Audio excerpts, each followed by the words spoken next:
Welcome to Chillin' 101. We hope this video helps. You start as the family organizer, so open Settings on your iPhone or iPad and tap your name at the top. Once done, select Family Sharing, then tap the family member whose age you must change. Make sure you have the child's Apple ID credentials and the device nearby for verification.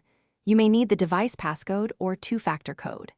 This first step grants access to account controls so you can move into the account edit flow without interruption.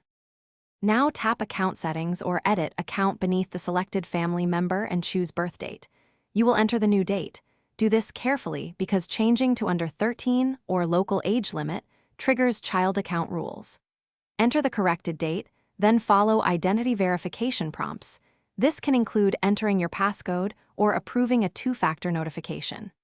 If the system blocks the change due to age limits, the next step is to prepare documentation or contact Apple support for manual review.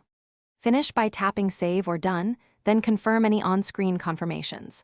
Once the edit completes, sign out and back and on the child's device if features or restrictions don't update immediately because caches can delay changes.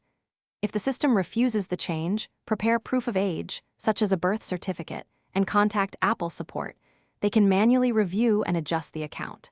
Finally, make sure family sharing and parental controls reflect the new age, and adjust screen time or purchase restrictions as needed. Thanks for watching. Consider subscribing if we helped you.